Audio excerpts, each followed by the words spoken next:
What's up, guys? Welcome to Soccer Machine TV. Today we have a brand new Ask Soccer Machine, and we're just going to be answering questions from the last video I did, the strength video. Actually like 2 or 3 were very similar, so I'm going to grab onto that idea. I just want to give you guys a shout out to people who ask questions. Jose Nava, should you do strength and cardio in the same day or have separated sessions for both in different days? And Gareth Madhuku, how many times a week should I do these exercises? And then Sylvanus Gaming asked, also, at what time should you stretch during workouts for legs? So three general questions regarding training frequency and what can you put where. Okay, and I'm actually fascinated by this subject. I spent a lot of my earlier years kind of researching on this, and I was obsessed with what goes where. You know, out of all the training elements, out of stretching, strength, cardio, if I had to create my schedule, what goes where? I was crazy about it, and I did a lot of research. Most of my initial thoughts came from The 4-Hour Body by Tim Ferriss. If you haven't read that book, it's very interesting. The guy goes and asks professional athletes in different branches of their fields. He asks what they do, how they train, and I kind of base my ideas on that book and then kind of just developed my own thing and applied it to soccer. And at the end of the video, I'm actually going to give you guys my own personal go-to training split. This isn't what I do every single time. This is just what I do when I have, I guess, more time to play. Mine changes with life, with the factors that just come about, and so do you guys. That's why I kind of struggle in giving you guys one concrete answer, because there really isn't. And it depends on your personal goals, on how much time you have, and also like the training intensity that you're willing to put out. Just to go more into that, personal goals, I mean, are you trying to get stronger? Are you trying to get faster? Are you trying to be more agile? Obviously, if you're trying to be, let's say you're a small player and you can already run, you can do moves, but people keep pushing you off the ball, you want to work a little more on strength. Obviously, you're going to have more days working strength than somebody who maybe is a football player transitioning to soccer and they want to work more on speed. So I can't give you guys do legs twice a week if that football player really shouldn't be lifting heavy because he's already strong. So personal goals, and then I said time.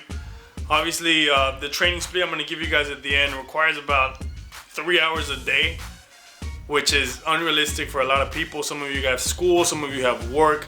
I know I can't always give those 3 hours simply because I don't get paid to play soccer, so obviously money and just certain things get in the way of committing to a plan like that. And you really want to, when you're making a plan, you really want to make a plan that you know you're going to be able to commit to.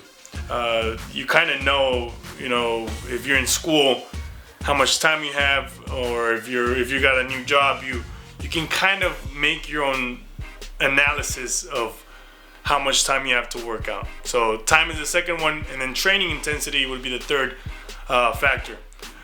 What I mean by training intensity, if you have an hour a day and you go walking around your neighborhood, that's not the same as having an hour a day and doing deadlifts and sprints and burpees and plyo. That's an actual workout. It's gonna test you a lot more. So in conclusion, personal goals, time, and training intensity. If you wanted me to make you a plan or to tell you the perfect plan, you would have to tell me what are your goals, how much time you have, and how hard you're willing to go. Okay, so without any more explanation, the following is my go-to training regimen for a soccer player that wants to be well-rounded and that has more time than probably the average person. You begin Mondays, hard. You do deadlifts, heavy deadlifts with some type of plyo movement after, and your leg workout should be around 45 minutes to an hour. then sometime during that day, preferably right after, before your legs really begin to tense up, you do a sprint workout. Your sprint workout should be only about 30 minutes. It should be sprints or suicides, whatever. The point is you're running fast, you're explosive, you're running hard. Then you do some ball work. That can be at least 30 minutes, but you can extend that to however much you want. You are a soccer player. You do have to play with the ball. Sometimes you start training and you forget that you actually need to play around with the ball, other than just with your team.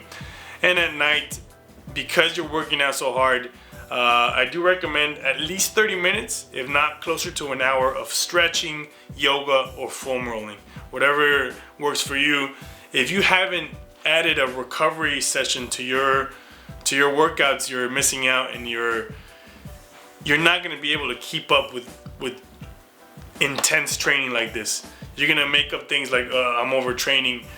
There's no such thing as overtraining, guys. There's just under eating and under recovering, not recovering correctly.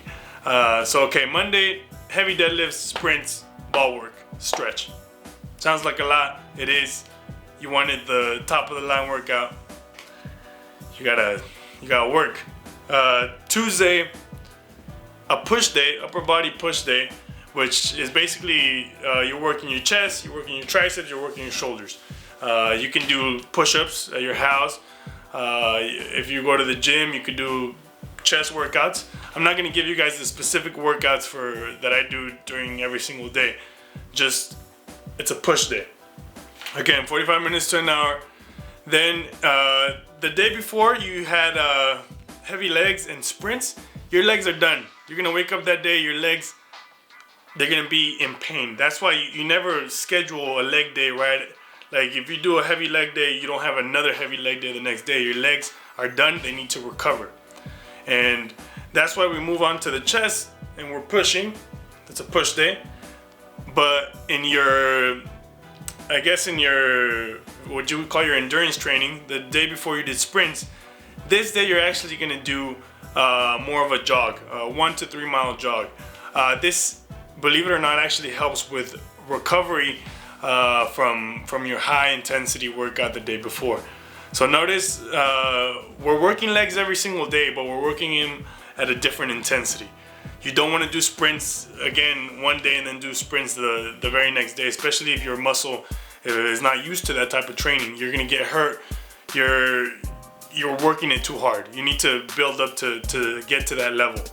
And then you do some ball work, 30 minutes, and then at the end of the day, you stretch. Again, you have to do ball work, you have to do stretch. I have a ton of drills. Don't ask me what ball work should I do every single day. Pick and just do around 30 minutes. Then Wednesday, we would do a pull day, which is basically back and biceps.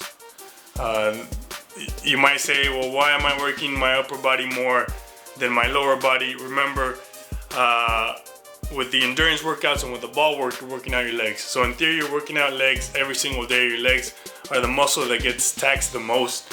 So it's just one day you really work them hard, 2 days. Because whatever you did Monday, you're gonna do Thursday.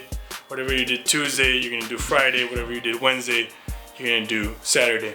And Sunday, you take the day off, recover, really loosen up the muscle.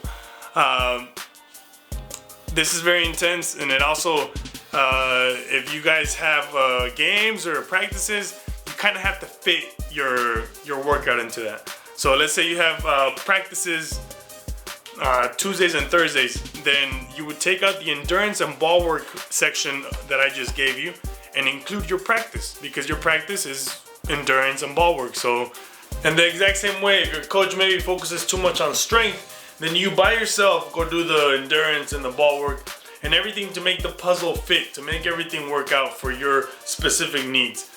In the future, I do want to have a workout plan for you guys, like just a workout plan that tells you exactly what to do, what stretches, what lifts, exactly to the T to your goals, and have different options for different goals and different, intensities. But for now, just make it work. There's nobody that knows you better than yourself. and I try to provide great information for you guys to make your plan and to really help you guys get to where you want to go. There's also a ton of other resources on the internet, so there's no excuses. Make your workout plan, make it work for you, and stick to it. And that's how you're gonna get to where you want to go.